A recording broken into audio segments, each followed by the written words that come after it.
कि क्या बोलते हैं, मोनोमियल्स क्या है, बाइनोमियल्स क्या है, ट्राइनोमियल्स क्या है, और उसके बाद लीनियर पॉलिनोमियल्स क्या होते हैं, क्वाड्रेटिक पॉलिनोमियल्स क्या होते हैं, क्यूबिक पॉलिनोमियल्स क्या होते हैं।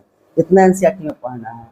अच्छा, किसी पॉलिनोमियल का जो मैक्सिमम है, मैक्सिमम पावर या डिग्री बोलते हैं। देखो एक और बात बता दूं, किसी भी नंबर का जो ऊपर लिखते हैं ना, ये हमारा क्या कहलाता है, तो एक्सपोनेंट भी कहते हैं। क्या कहते हैं, एक्सपोनेंट कहते हैं।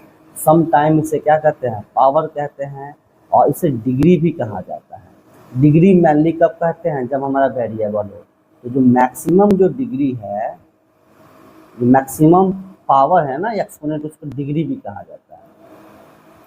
ठीक है, जो मैक्सिमम मैक्सिमम जो एक्सपोनेंट है इसका या पावर है, उसे हम क्या कहते हैं, यहाँ डिग्री कहते हैं। क्या कहते हैं, डिग्री कहते हैं।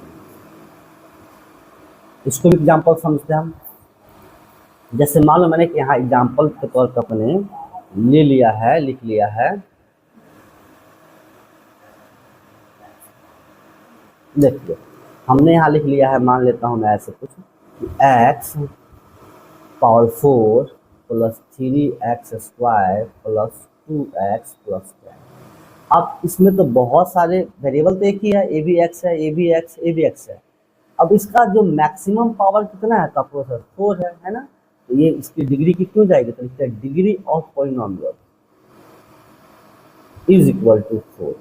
एक और मैं बात बता दूं, जैसे देखो जैसे जैसे क्लास बढ़ेगा ना, तो अगर कुछ चीज़ें अगर छूट जाएगा तो मैं आपको बीच में बताता रहूँगा। पॉलिनोमियल्स को हम रिप्रेजेंट ऐसे करते हैं, पी ऑफ एक्स या पॉलिनोमियल्स ऑफ एक्स कहते हैं। क्या करते हैं, हम रीड करते हैं as polynomial of X. Okay, अब डिग्री पढ़ना है तो क्या लगाते हैं, DEG लगा देते हैं, डिग्री ऑफ पॉलिनोमियल ऐसे लगा देते हैं।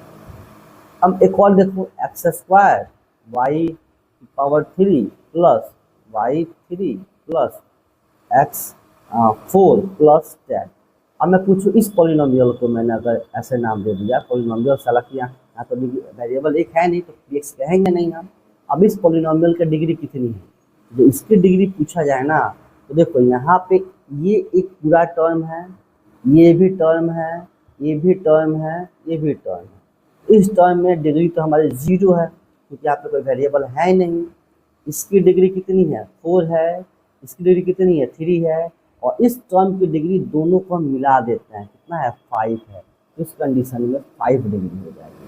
तो बहुत ही इंपॉर्टेंट क्वेश्चन है, कई बार बच्चे इसमें कंफ्यूज हो जाते हैं। ठीक है।